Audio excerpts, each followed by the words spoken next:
नमस्कार साथियों। आज हम सोचे हमारे साथी विभिन्न ज़िलों में, विभिन्न न्यायमंडल में कहीं न कहीं कुछ कन्फ्यूजन है उनको कि आज हमारी स्थिति ये जो आई, जो हम 16 जनवरी 2025 से पूरे बिहार के सभी न्यायमंडल के कर्मचारी हड़ताल पर जा रहे हैं। उसमें हमारे सभी वरिष्ठ से लेकर नवीनतम साथी भी इसमें पार्टिसिपेट कर रहे हैं। तो कुछ नए साथियों को कन्फ्यूजन है कि हमारी मांगे क्या है, आखिर हमारी स्थिति आज क्यों आई। क्योंकि कुछ साथी हमारे आज हाल में ज्वाइन किए और जा रहे हैं हड़ताल पे, तो चीज़ें को स्पष्ट करना ज़रूरी था। आखिर ऐसी स्थिति क्यों आई। आखिर हम लोग न्यायालय कर्मचारी जो इतने सभ्य और अनुशासित रहते हैं, हम लोग हर संभव प्रयास करते हैं कि जो पीड़ित आता है उनको कैसे बेहतर सुविधा दे, कैसे उनको त्वरित न्याय मिले, उसके लिए हम लोग हर संभव प्रयास करते हैं। मतलब आज छुट्टी के दिन भी न्यायालय आए, कोई नहीं कोई पेंडिंग काम कैसे जल्दी सबका काम हो। क्योंकि इतना कार्य है और इतना लेस इंफ्रास्ट्रक्चर है यहाँ पे, हर चीज़ अस्त व्यस्त है, लेकिन फिर भी हम लोग को इसी में काम करते आए। हम आज नया काम नहीं कर रहे हैं। व्यवस्था पहले और भी ख़राब थी, हमारे वरिष्ठ साथी काम करते आए। तो मेरा मकसद है कि हमें पीड़ितों को न्याय मिले, उस पर ज़्यादा फोकस करते हैं। लेकिन स्थिति ये हो गई कि आज हम लोगों को हड़ताल पर जाना पड़ रहा है। खैर, तो प्रश्न यह है कि हम बिहार के व्यवहार न्यायालय कर्मचारी आखिर 16 जनवरी से हड़ताल पर क्यों जा रहे हैं। तो इसका एक वाक्य है, साहब शौक़ नहीं मजबूरी है। साहब शौक़ नहीं मजबूरी है, ये हड़ताल ज़रूरी है। आज बिहार के सभी न्यायमंडल के कर्मचारी कहीं न कहीं अपने जगह पे त्रस्त है विभिन्न कारणों से। सर, ये व्यवहार न्यायालय जो बिहार में एकमात्र ऐसा विभाग है आज की तिथि में जिनके कर्मचारी के साथ सौतेला व्यवहार होता है, और ये दशकों से चला आ रहा है। एक ऐसा विभाग बच गया है जिनके सभी चतुर्थ वर्गीय कर्मचारी, सभी तृतीय वर्ग कर्मचारी को पदोन्नति भीख में मांगने पर भी नहीं मिलता है। भीख में मांगने पर भी नहीं मिल रहा है। स्थिति ये है। दूसरे विभाग के कर्मचारी को देखिए, वहाँ पे कोई चतुर्वर्गीय कर्मचारी, मजदूर संवर्ग नियुक्त होते हैं और वो समय समय पर निरंतर उसे मांगना नहीं पड़ता है। उनके विभाग के सेल उनके लिए जो काम कर रहे होते हैं, उनके लिए जो बनाए जाते हैं विभागीय सेल, उनको समय पर वेतन इंक्रीमेंट, पदोन्नति जो भी होता है सब मिल जाता है। और जो चतुर्थ वर्गीय कर्मचारी ज्वाइन करते हैं अन्य विभागों में, वो क्लास 1 प्राधिकारी बनकर रिटायर करते हैं। हमारे यहाँ स्थिति ऐसी नहीं है। हमारे यहाँ जो चतुर्थ वर्गीय कर्मचारी ज्वाइन करते हैं, तृतीय वर्ग कर्मचारी ज्वाइन करते हैं, जिस पद पर ज्वाइन करते हैं वहीं पर रिटायर कर जाते हैं। ये स्थिति है इस संस्था की। हम लोग बहुत प्रयास करते आ रहे हैं, लेकिन हम सफल नहीं हो पा रहे थे। हमारी मांगों को लगातार दरकिनार या फिर आश्वासन देकर छोड़ दिया जाता था। स्थिति बरसों तक हमें इंतज़ार करने के बाद भी जस की तस रहती थी। लेकिन यहाँ स्थिति सुधार नहीं हुई। आप सभी दर्शकगण को पता होगा कि हाल ही में बिहार सरकार अपने सभी विभागों के कर्मचारी, जबकि माननीय सुप्रीम कोर्ट, माननीय एपेक्स न्यायालय में प्रोन्नति का मामला विचाराधीन पड़ा हुआ है, फिर भी मुख्यमंत्री साहब ने अलग से कैबिनेट पास करा के सभी विभागों के कर्मचारियों को, पदाधिकारियों को छोड़ दिए कलावधि। कोई कलावधि नहीं, कोई पैमाना नहीं, सारे कलावधि, सारे रूल्स नियमों को इतर करते हुए सभी कर्मचारियों को A to Z, सभी पदाधिकारियों को A to Z प्रोन्नति दिया। मात्र एक विभाग सिविल कोर्ट के कर्मचारियों को छोड़कर, जबकि हमारी नियमावली 2017 में विधि विभाग बिहार सरकार निकाली, 2022 में समान प्रशासन विभाग बिहार सरकार निकाली, लेकिन हमें नहीं देखा गया, हमारी नहीं सुनी गई, हमें बिल्कुल इग्नोर किया जाता है। हम लोग अपने स्तर से, राष्ट्र संघ अपने स्तर से बहुत बार लिखित आवेदन, मौखिक स्तर पे मिलकर प्रशासनिक आदेश निकलवाए, न्यायिक ऑर्डर भी पारित है, नियमावली सब हर चीज़ तैयार है, लेकिन स्थिति जस की तस है, हमारी प्रोन्नति नहीं हो रही है।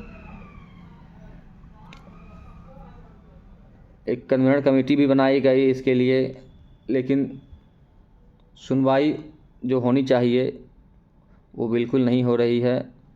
हमारे कर्मचारी हर महीना रिटायर कर रहे हैं बिना कोई पदोन्नति के और उच्चतर वेतनमान लिए। जिस ग्रेड पे आए उसी ग्रेड पे रिटायर कर रहे हैं। ये स्थिति ऐसे नहीं आई आज।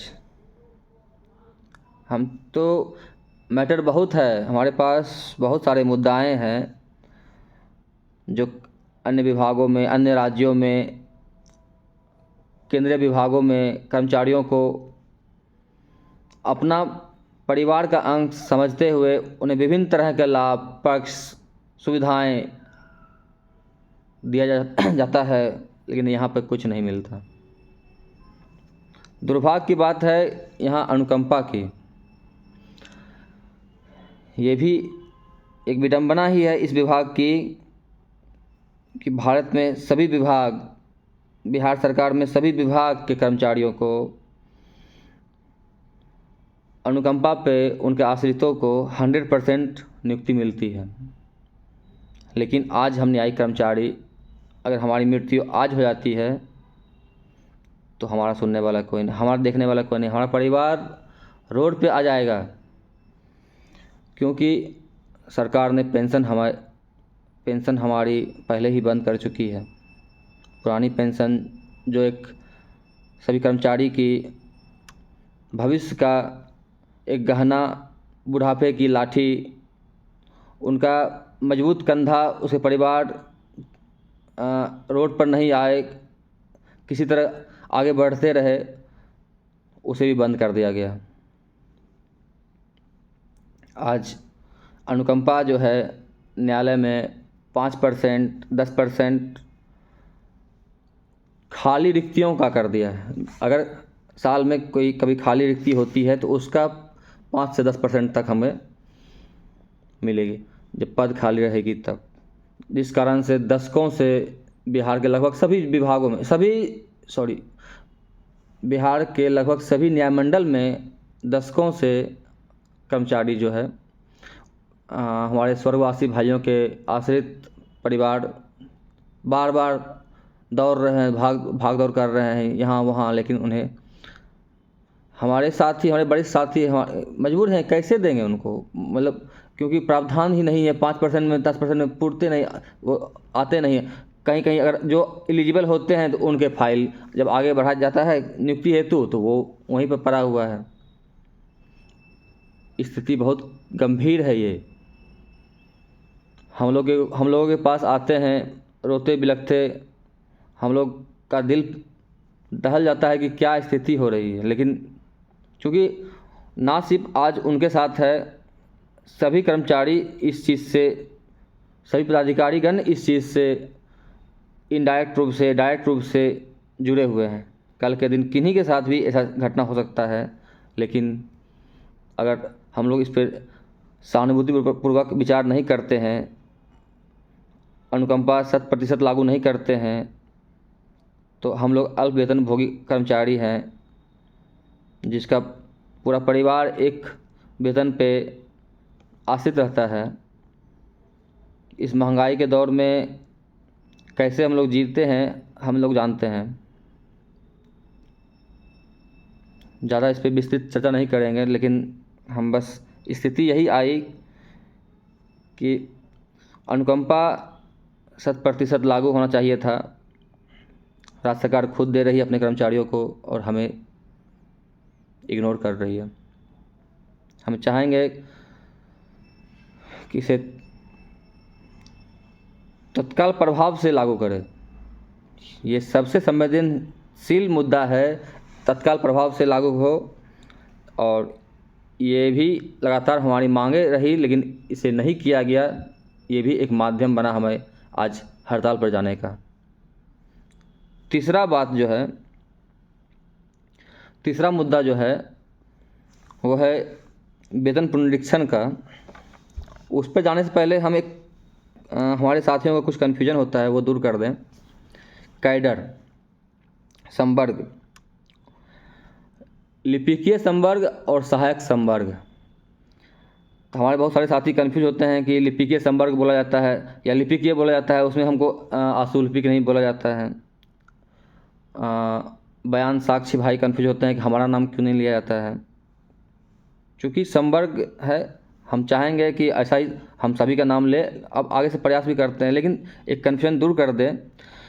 माननीय सेट्टी कमीशन बना था, उसके पेज संख्या 122 पर जाइएगा तो नीचे में लिखा रहेगा bench clerk means office clerk, office assistant, bench assistant, बहुत जिलों में, बहुत राज्यों में judicial assistant, stenographer, typist, deposition writers, सभी लिखा गया है। उसका एक कैडर का ही वो नाम है सहायक कैडर और लिपिकीय कैडर, वो विस्तृत रूप से दिया गया है। पेज नंबर 122 देख लीजिएगा सेट्टी कमीशन का। अब है क्या कि मैटर ये है वेतन विसंगति का। बिहार में 1985 तक हमारे सभी न्यायिक कर्मचारीगण जो तृतीय संवर्ग के होते थे, उसकी योग्यता मैट्रिक स्तर की थी।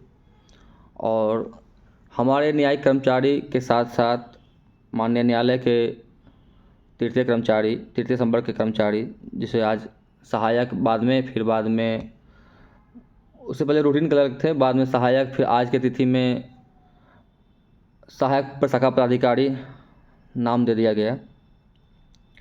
सभी का योग्यता मैट्रिक से स्नातक किया गया 1985 में। और चूँकि हम लोग हर मुख्यालय में जिला स्तर पर लोगों का हेल्प करते, काम करते हैं, न्याय मंडल में काम करते हैं, और सचिवालय वाले भैया लोग वहाँ बैठे हुए हैं, पॉलिसी मेकिंग जहाँ होता है वहीं पे बैठते हैं, वहीं पे कार्य करते हैं। तो जल्दी जल्दी भैया आप लोग वो अपने वेतनमान को बढ़वा लिए।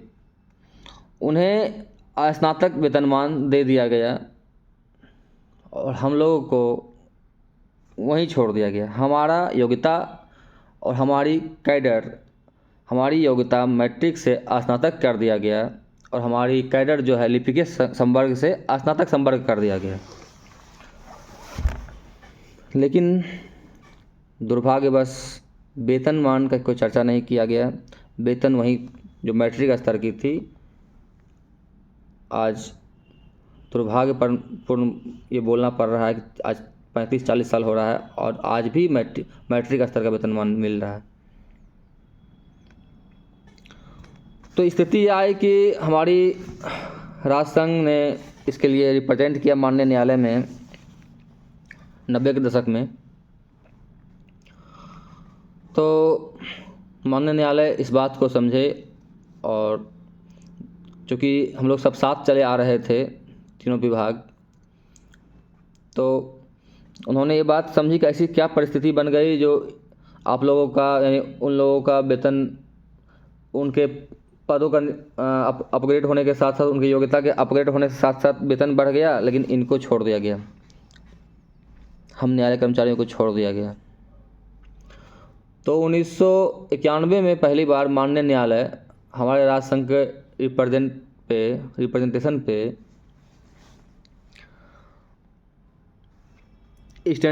माननीय स्टैंडिंग कमेटी द्वारा ये आदेश पारित करती है राज्य सरकार को कि इन न्यायालय कर्मचारियों को भी इनके योग्यतानुरूप इनके कार्यों को देखते हुए इनको उचित वेतनमान, इनको हायर ग्रेड पे दिया जाना चाहिए, जिसे लंबे वर्षों तक रखकर 1993 में बिहार सरकार इसे अस्वीकृत करते हुए कहती है कि हम सक्षम नहीं हैं इन्हें उच्चतर वेतनमान देने में,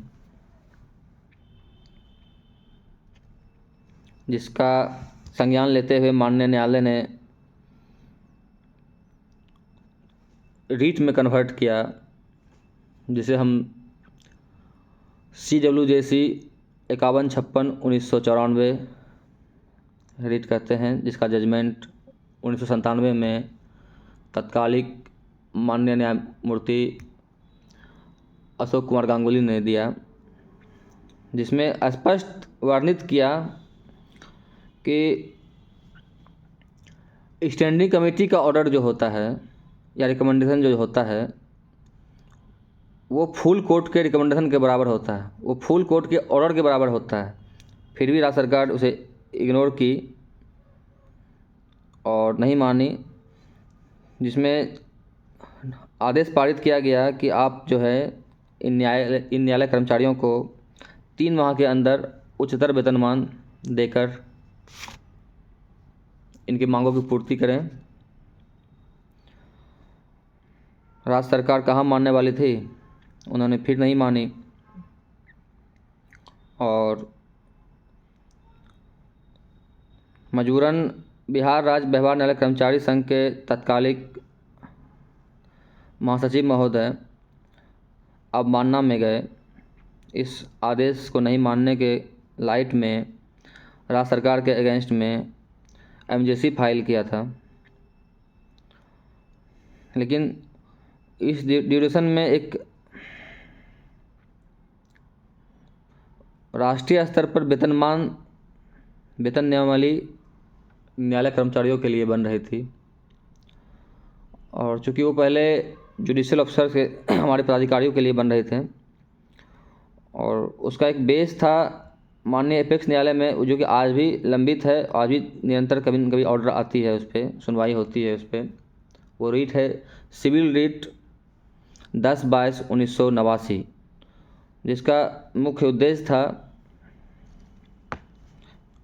न्यायिक प्राधिकारियों के लिए, न्यायिक कर्मचारियों के लिए बेहतर नियमावली,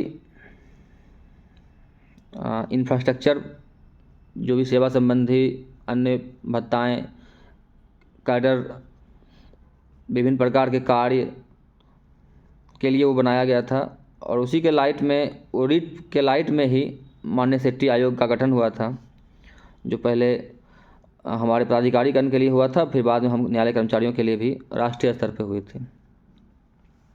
तो वो जो MJC फाइल था माननीय न्यायालय पटना में, तो वहाँ से सरकार का कहना ये था, हम तो नहीं थे उस समय, लेकिन ये हमारे वरिष्ठ साथी कहते हैं कि सरकार का कहना था कि आपका मैटर जो है, चूँकि आपका नियमावली, आपका जो सर्विस कैडर रूल राष्ट्रीय स्तर पर बन रही है सेट्टी आयोग में, आप इस जजमेंट को वहीं लेके जाइए वहीं पर रिप्रेजेंट कीजिए, वहाँ से जो भी ऑर्डर होगा हम लोग मानेंगे। माननीय सेठी आयोग में जब पढ़िएगा तो उसमें लिखा है कि सिर्फ तमिलनाडु और बिहार सरकार, सिर्फ तमिलनाडु और बिहार के न्यायालय कर्मचारियों का ही योग्यता आज की तिथि में स्नातक है। बाकी सारे लोग मैट्रिक स्तर के थे, कहीं इंटर थे। लेकिन ना तो माननीय न्यायालय पटना, माननीय बिहार सरकार इस पे प्रमुखता से संघ भी उतना प्रमुखता से नहीं रख पाई। लेकिन हमारे माननीय सेठी आयोग, माननीय जगन्नाथ सेठी न्यायमूर्ति ने इसे पॉइंट आउट किया और एक तत्काल एक एडिशनल इंक्रीमेंट देते हुए कहा गया कि जो एग्जिस्टिंग एम्प्लॉय हैं और जिस भी प्रमोशनल पोस्ट पे है जहाँ भी है, और जो न्यू एंट्रेंट्स हैं, ना सिर्फ एग्जिस्टिंग एम्प्लॉय के लिए बल्कि न्यू एंट्रेंट्स जो नए ज्वाइन करेंगे उन्हें भी एक अतिरिक्त वेतनमान तत्काल दिया जाए। तथा राज्य सरकार को ये निर्देशित किया गया कि जब भी आप वेतन आयोग का निर्माण होगा, जब भी वेतन कमीशन बनेगा, पे कमीशन बनेगा, तो राज्य सरकार के कर्मियों के वेतन निर्धारण के समय साथ साथ न्यायालय कर्मचारियों को भी उच्चतर वेतनमान देकर इनके नियमावली को बनाइएगा।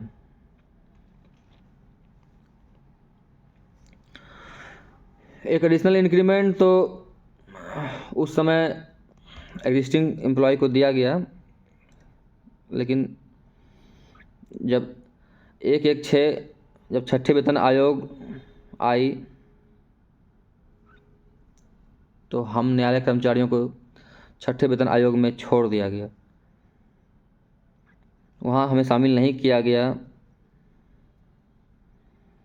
ना ही नए एम्प्लॉय को आज तक एडिशनल इंक्रीमेंट दिया गया। जब छठे वेतन आयोग में नहीं दिया गया तो हमारे राज्य संघ, अन्य राज्यों के भी राज्य संघ ने माननीय न्यायालय में इंटरवेनर फाइल किया,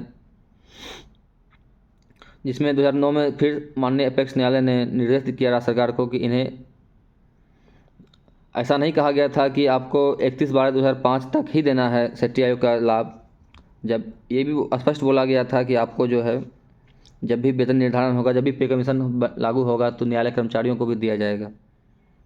वही रेट 10/22/1989।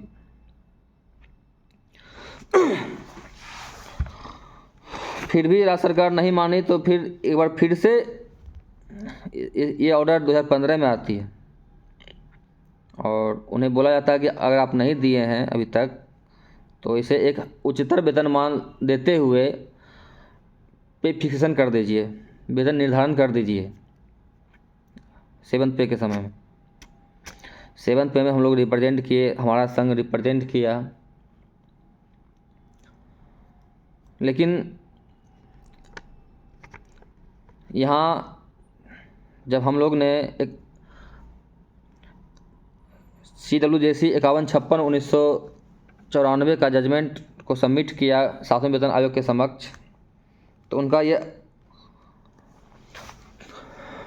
तथ्य होता है कि पता नहीं क्यों, पता नहीं कैसे ये आदेश पारित कर दिया गया है। हम तो न्यायालय कर्मचारियों को सब दिन समरणालय के लिपिकों के समकक्ष मानते आए हैं। फिर भी अगर इनके प्रशासनिक विभाग इनके वेतन के मैटर पे रिकमेंड करती है, कोई आदेश पारित करती है, कुछ अनुशंसा करती है, तो वित्त विभाग पुनर्विचार करेगी इस पे, तत्काल इसे जो वेतनमान एग्जिस्टिंग है उसी का अनुरूप दिया जा रहा है प्रति स्थानीय वेतनमान। हम लोग फिर इस मैटर को लेकर आगे बढ़े, बार बार माननीय न्यायालय के समक्ष गए कि ऐसा आदेश पारित कर दिया गया। हम लोग हताश हो गए। फिर इस ड्यूरेशन में हमारे मुजफ्फरपुर न्यायालय कर्मचारी संघ के सचिव द्वारा एक इसी जजमेंट को 51-56-1994 को इम्प्लीमेंट कराने के लिए एक रीट दाखिल किया था। उस रीट का नाम था CWJC 7207/2010, जिसका जजमेंट दिसंबर 2018 में आती है और ये कहती है कि आपके लिए सेफ्टी आयोग कमीशन बन गया है, रूल फ्रेम हो गया है, वही 2017 का रूल।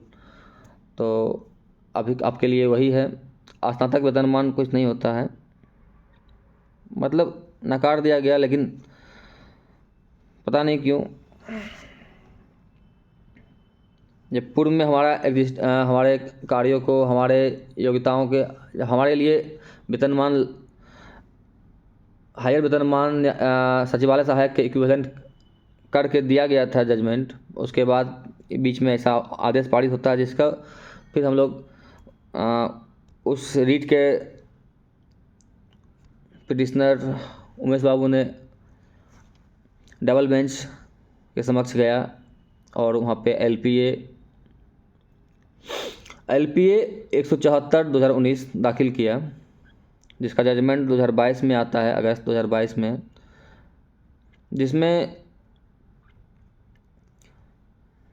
चूँकि त्वरित आदेश पारित हो गई उस बेंच में, जिसमें यह कहा गया कि आप सबसे पहले अपनी मैटर को कॉम्पिटेंट अथॉरिटी के पास रखिए। चूँकि हमसे भूल हुई, हमारे विधिक जो भी पदाधिकारी थे वहाँ पे रिप्रेजेंट किए हाईकोर्ट में, उनको ये पता नहीं था कि हम लोग 7th पे कमीशन के पास रिप्रेजेंट किए थे, ऑलरेडी कर चुके थे। खैर, तो उनका कहना था कि आप सबसे पहले इस मैटर को कॉम्पिटेंट अथॉरिटी, सक्षम पदाधिकारी के पास रखिए और सक्षम पदाधिकारी को ये डायरेक्शन दिया गया कि इनके पिटीशन दाखिल होने के 3 माह के अंदर आपको स्पीकिंग ऑर्डर पारित करना।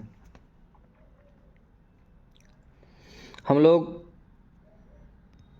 जिला यूनिट, राज्य संघ सभी मिलकर रिप्रेजेंट माननीय न्यायालय के समक्ष, माननीय बिहार सरकार, विधि विभाग, वित्त विभाग, सामान्य प्रशासन विभाग के समक्ष अपनी रिप्रेजेंटेशन को दिया। अपनी सारी बातें, हमारी कार्य क्षमता, कार्य नेचर, विभिन्न तरह की वर्क प्रोफाइल दिखाते हुए अपनी बातों को रखे वहाँ पे, जिन्हें पुनः माननीय स्टैंडिंग कमेटी दिनांक 9 फरवरी 2023 को ऑर्डर पारित करती है कि इनकी मांग जेन्युइन है, इनके वर्क नेचर बहुत हेक्टिक है, ये छुट्टियों के दिन में काम करते हैं, इन्हें एक एम्प्लॉय हैं वो 4-5 कोर्ट का डिक्टेशन लेना पड़ता है, 4-5 कोर्ट में बयान लेना पड़ता है, जा के दौड़ के, समय से पूर्व, समय के बाद। मैं एक बात स्पष्ट कर देता हूँ, प्रत्यक्ष को प्रमाण की ज़रूरत नहीं पड़ती। आप जो भी दर्शक हैं, कभी भी न्यायालय जाइए, सुबह 7 बजे 8 बजे पहुँचिए और रात के 7 बजे तक रहिए, 8 बजे तक रहिए, आपको हमारे एम्प्लॉय दिख जाएंगे कार्य करते, ऑफिस खोल के कार्य करते हुए, कहीं न कहीं दिखेंगे ही। छुट्टी के दिन में रिमांड होती है, रिमांड सब दिन होती है, छुट्टियों के दिन में हम लोगों को मुख्यालय में रहना पड़ता है। क्यों? क्योंकि कैदी जब पकड़ाती है, जब एक्यूज्ड पकड़ाते हैं, क्रिमिनल्स पकड़ाते हैं, तो उन्हें 24 घंटे के अंदर न्यायालय में प्रस्तुत करना पड़ता है और हम लोगों को आकर उसे रिमांड कार्य करना पड़ता है और उसे फिर न्यायिक हिरासत में माननीय पदाधिकारी के हस्ताक्षर से भेजा जाता है।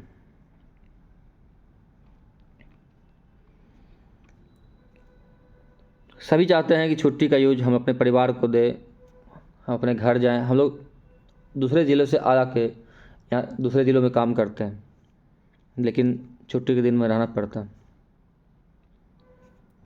बहुत सारे कार्य है, बता नहीं सकते हैं। मतलब आप एक एम्प्लॉई को 5,000 से 8,000 रिकॉर्ड पर बैठा दिया जाता है, और उसमें विभिन्न तरह का रिकॉर्ड, कंप्लायंस रिकॉर्ड नकल में जाएगा, डाक जाएगा, बहुत चिट्ठी निकलेगा, जजमेंट होगा, ऑर्डर होगा, फलना फलना बहुत तरह का काम होता है। डायरी अपडेट कीजिए, डायरी एडवांस कीजिए, ये रजिस्टर चढ़ाइए, फलना रजिस्टर बढ़ाइए, मतलब नाना प्रकार के कार्य होते हैं यहाँ पे। लेकिन एक कर्मचारी पे इतना दिया जाता है, ये पता नहीं कैसे बना है, हमें नहीं पता, क्योंकि पहले से चलता आ रहा है। साथियों, आप सभी जानकार हैं, समझदार हैं, विवेकपूर्ण इंसान हैं। अगर इस चीज़ को समझते हैं तो आप किसी भी विभाग में जाइए, किसी भी विभाग के ऑफिस पहुंचिए, तो आपको दिख जाएगा कि एक ऑफिस में, एक रूम में, एक कार्यालय में विभिन्न प्रकार के टेबल रखा हुआ है। सभी लोग 5 से 10, 2-3 फाइल दिन भर में देखते हैं, और एक ऑफिस में कम से कम 10 कर्मी आपको मिल जाएंगे, कर्मी पदाधिकारी जो भी है। लेकिन इस न्यायालय में 5,000 से 8,000, कभी 7,000, कभी 9,000, कभी 5,000, कभी 4,000 ऐसे फाइल रहते हैं। हर एक न्यायालय का अलग अलग फाइल्स की संख्या होती है, और नए केस तो आते रहते हैं। उस पर एक कार्यालय सहायक दिया जाता है, और एक पीठ लिपिक होते हैं, बेंच पर बैठते हैं। अब सोचिए कि प्रतिदिन 100 से 150 फाइल रहती है, उसको रेडी करना, उस पर क्या क्या बीतता है, ये लफ्ज़ों में बयान नहीं हो सकता है।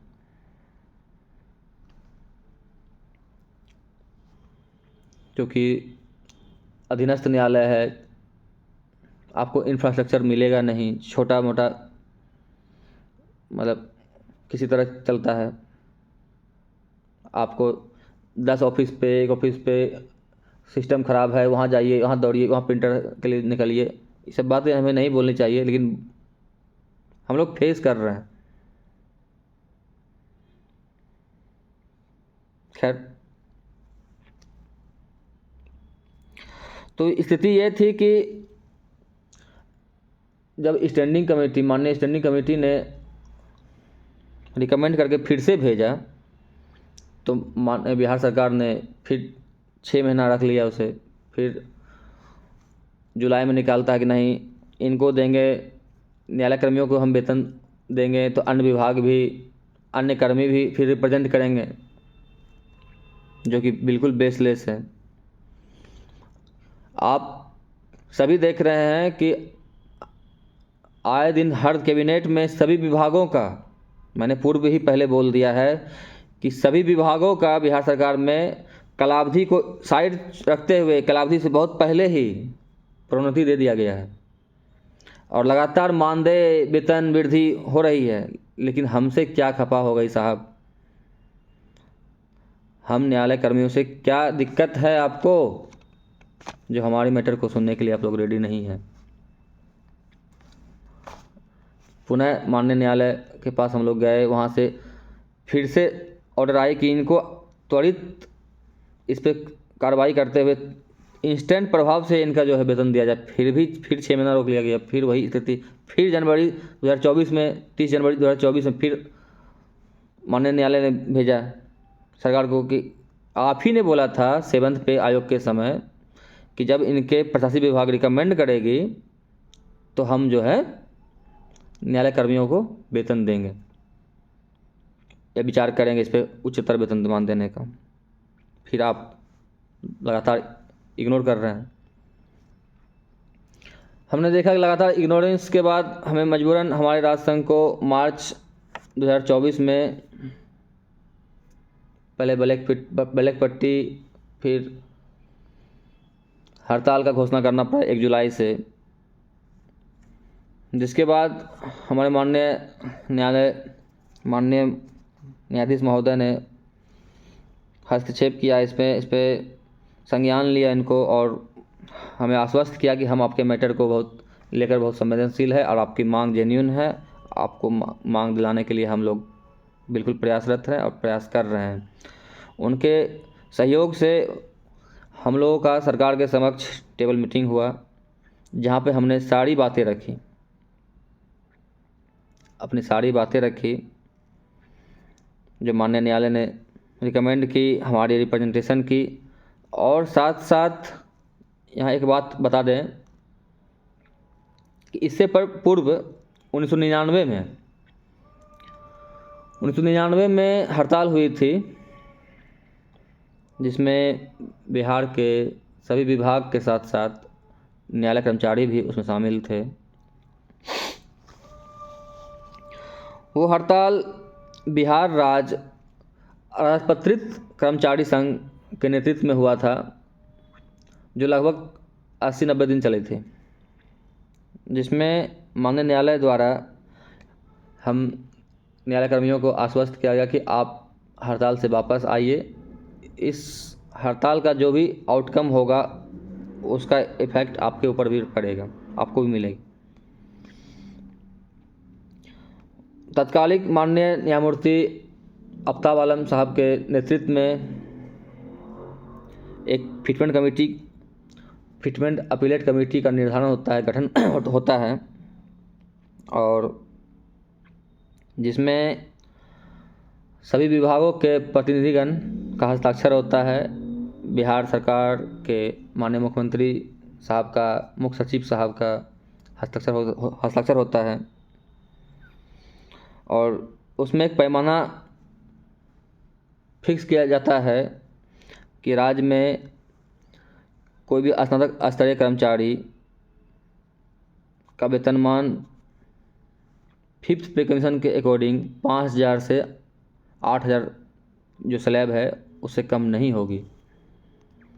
जो आज की तिथि में 6th पे कमीशन के अकॉर्डिंग 4200 ग्रेड पे और 7th पे कमीशन के अकॉर्डिंग लेवल 6, उससे न्यूनतम नहीं होगी। ये पैमाना फिक्स था। जिसके बाद राज्य सरकार ने कुछ डिपार्टमेंट्स जो इसका लाभ लेने के लिए रिप्रेजेंट किया, तो उसमें ऑडिट में गया, जैसे फिशरीज डिपार्टमेंट वगैरह। तो जब राज्य सरकार रीट में गया तो उसके फेवर में जब जजमेंट नहीं आती है तो राज्य सरकार फिर डबल बेंच में जाती है। जैसे आप लोग सभी उसमें देख सकते हैं, LPA 859/2007 में स्पष्ट निर्णय दिया गया है कि जब ये फिटमेंट अपीलेट कमेटी का गठन के समक्ष आपके माननीय मुख्यमंत्री साहब, मुख्य सचिव साहब, सभी डेलीगेट, सभी विभागों के डेलीगेट ने हस्ताक्षर किया, एक पैमाना बना माननीय न्यायमूर्ति आफ्ताब आलम साहब के समक्ष, फिर आप चैलेंज कर रहे हैं बार बार। उस जजमेंट में इस आदेश को, इस फिटमेंट अपीलेट कमेटी को बाध्यकारी बनाया। उसके बावजूद आज दुर्भाग्य है कि बिहार में एकमात्र विभाग है न्यायालय कर्मचारी, न्यायालय के तृतीय वर्ग एम्प्लॉई, जिसकी वैकेंसी जो होती है, नियुक्ति प्रक्रिया जो होती है, उसमें योग्यता चाहिए आपको स्नातक प्लस कंप्यूटर डिप्लोमा अनिवार्यता है। उसके बाद प्रीलिम्स होती है, मेंस होती है। मेंस में ऑब्जेक्टिव और डिस्क्रिप्टिव दोनों होती है। उसके बाद टाइपिंग हिंदी अंग्रेजी में साक्ष्य लेखकों के लिए, हमारे आशुलिपिक भाई के लिए शॉर्ट हैंड होती है। फिर इंटरव्यू होती है। हम इस सब चैनल को पार करते हुए हमारी मेरिट बनती है। उसके बाद हम लोग जब नियुक्त होते हैं, हम लोग जब विभाग में आते हैं, तो बिना कोई ट्रेनिंग के, बिना कोई प्रशिक्षण के हम लोगों को दे दिया जाता है कि चलिए आप जो है उस कोर्ट में कार्य कीजिए उसमें आपको जो भी दिक्कत होगी और कुछ भी खामियां होगी तो आपके ऊपर एक्शन होगा, आप काम में लग जाइए। कोई ट्रेनिंग नहीं या कोई पूछने वाला नहीं। कुछ वरिष्ठ साथी हमारे हैं, बस वही लोग सिखाते हैं, कोई ट्रेनिंग नहीं होती सरकार की तरफ से, नहीं न्यायालय की तरफ से। ये स्थिति है कि फिटमेंट अपीलेट कमेटी का मान हम लोगों को नहीं सुना जा रहा है, अन्य विभागों को दिया जा रहा है। अकेला यही विभाग जो है बचा हुआ है।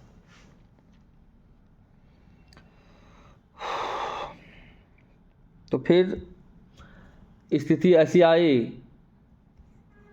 कि ये टेबल मीटिंग जिसमें हम सारे जजमेंट को रखे, सारे रिकमेंडेशन को रखे, सारे प्रशासनिक आदेश को रखे, तो वहाँ पे वो लोग माने बात को, लेकिन बस वही रट कि हम दे नहीं सकते हैं, हम आपको देंगे तो अन्य विभागों को देना पड़ेगा। ये बिल्कुल ही तर्कहीन बात है। हम लोग राष्ट्र संघ की डेलीगेट हम लोग इसके लिए कहाँ नहीं गए, संबंधित सभी पदाधिकारी के पास, सभी मंत्री के पास, जो भी इससे जुड़े हुए हैं, माननीय न्यायालय, लेकिन रिजल्ट नहीं आ रही है। बस आश्वासन, ना ही हमारे सभी भाई का प्रोन्नति हो रही है, ना कुछ वेतन फिक्स हो रहा है सही से, नियमावली आ रही है, बन रही है, लेकिन जस की तस स्थिति बनी हुई है। अनुकंपा के एम्प्लॉय वैसे पड़े हुए हैं। और एक बात आती है, बिहार सरकार हमें बोलती है कैडर की। भैया हम अभी जस्ट बताए हैं कि आप जब समाहरणालय जाइएगा, अन्य विभाग जाइएगा, तो देखिएगा कि वहाँ कितने फाइल्स डील होती हैं और एक ऑफिस में कितने कर्मचारी मिल के काम करते हैं और हमें क्या करना पड़ता है। हमें जब 85 में ही हमारी कैडर को लिपिकीय कैडर से सहायक कैडर में किया गया, आपके साथ, सचिवालय सहायक के साथ, माननीय न्यायालय के एएसओ के साथ, सचिवालय के एएसओ के साथ, तो फिर आज अभी अब बहाना ढूंढ रहे हैं कि नहीं हम तो इनको समाहरणालय के लिपिक मानते आए हैं, समाहरणालय के समकक्ष मानते आए हैं। भैया आपके मानने से नहीं चलता है। हमारे माननीय प्रशासनिक विभाग, माननीय न्यायालय, माननीय अभिभावक को, उन्हें पता है कि इस सिस्टम में काम कैसे होती है, उन्हें पता है कि हमारे कैडर क्या होनी चाहिए, और हमें वो स्टेट कैडर ही मानते हैं। जो 2017 के नियमावली में स्पष्ट किया गया कि हमारी जो है, खुद विधि विभाग उनसे निकाले हैं भैया, लॉ डिपार्टमेंट वो नियमावली को निकाले हैं। और क्योंकि पहले से मेरा चलता आ रहा है कि हम जो है राज्यकर्मी हैं, राज्यकर्मी के साथ इक्विवेलेंट है, लेकिन आप जो है ये राज्यकर्मी, जिला कर्मी और समाहरणालय फलना फलना, इसके चक्कर में हमें मत उलझाइए। अगर आपको दिक्कत हो रही है कि अन्य विभाग भी मांग लेंगे, तो हम स्पष्ट करते हैं कि हमारे लिए विशेष कैडर बनाइए। हम न्यायालय कर्मचारियों के लिए एक विशेष कैडर बने, जहां आपको सुविधा हो, आप जैसे कीजिए, हमें हमारा हक दे दीजिए। क्योंकि जो 85 में हमारे साथी नियुक्त हुए होंगे, आज तो सर्विस में नहीं ही होंगे, रिटायर कर गए होंगे। फिर मुझे 30 साल वेट करके रिटायर करवा दीजिए। अगर आपको अच्छा लगता है तो यही कीजिए। मजबूरन स्थिति ये हुई मेरे दोस्तों, कैसा ये विभाग है कि बस जहाँ सभी लोग इग्नोर करते हैं। भैया हमसे काम नहीं हो रहा है, काम देख लीजिए हमारी हर साल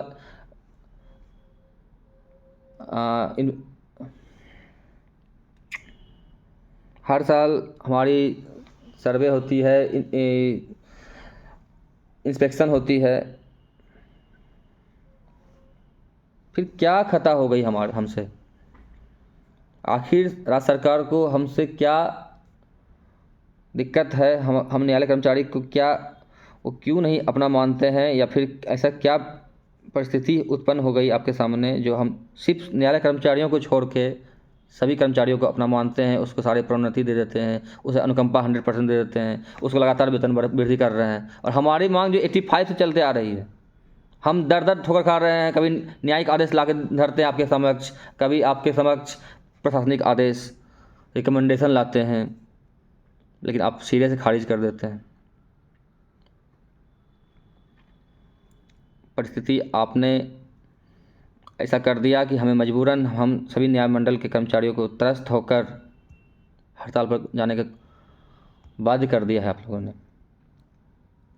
यही रीज़न है आज हम सभी भाइयों को 16 जनवरी 2025 से अनिश्चितकालीन हड़ताल पर जाना पड़ रहा है। हम उम्मीद करते हैं कि सरकार अपने चिर निद्रा से वापस आए, हमारे मांगों को सहानुभूतिपूर्वक रिसर्च करके देखें कि आखिर ऐसी बातें क्यों आई और हमें न्याय दें। हमें कुछ नहीं चाहिए साहब आपसे, बस थोड़ा सा 3-4 मांगे हैं, उसको बेहतर कर दीजिए। बाकी हम लोग निरंतर आपकी सेवा में तत्पर रहें, कार्यरत पहले से हैं, करते आ रहे हैं और बेहतर करेंगे। बस हमें अपना समझ लीजिए, हमें अपना मान लीजिए, हमें गैर मत बनाइए, हमें स्वतंत्र मत बनाइए, हमें अपना ही कर्मचारी मानिए। हम भी भारतवासी ही हैं, बिहारवासी ही हैं, हम भी यहीं पैदा हुए हैं और हम चाहते हैं कि हम अपने समाज को बेहतर आगे लेकर चलें। हमें भी उतना ही दुख होता है जब कोई पीड़ित यहाँ आते हैं और तारीख लेके जाते हैं। हमें शौक़ नहीं भैया, हड़ताल करेंगे वो लौट के जाएंगे।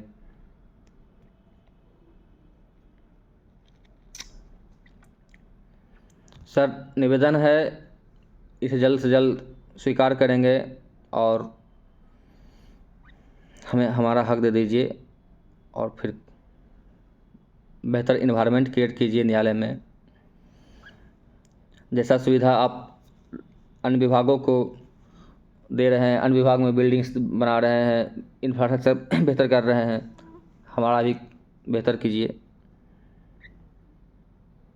हम लोग के लिए तो आवास भी नहीं है, वेतन तो कम मिलता ही है,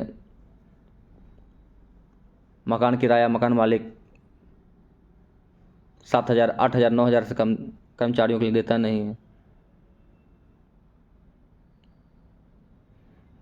10 किलोमीटर 20 किलोमीटर दूर रह नहीं सकते हैं, रहना आसपास ही है, न्यायालय के आसपास रिमांड करने दौड़ना पड़ता है। ज़्यादा नहीं बोलेंगे, वीडियो बहुत लंबा हो गया है, लेकिन हमारी दुखती कम नहीं है। कभी हमारे बारे में सोचें सर, कभी हमारी चिंता करें, देखें कि हमारा कोई परिवार कहीं पीछे तो नहीं छूट गया है। सर हम भी इस परिवार के अंग हैं और परिवार में कोई एक सदस्य बीमार है, उदास है, रो रहा है, कलप रहा है, तो उस परिवार के मुखिया को खाना हजम नहीं होता है, खाना नहीं पचता है। उसे लगता है कि कब उसका इलाज हो, कब वो बेहतर हो, कब वो हंसे खेले और हमारे साथ कदम से कदम बढ़ा के आगे बढ़े। बस यही कहूँगा कि हमें भी इस परिवार के, हमें भी बिहार के, हमें भी भारत के, हमें भी अपना परिवार का अंग बना लीजिए। और कुछ नहीं साहिब साहब, धन्यवाद।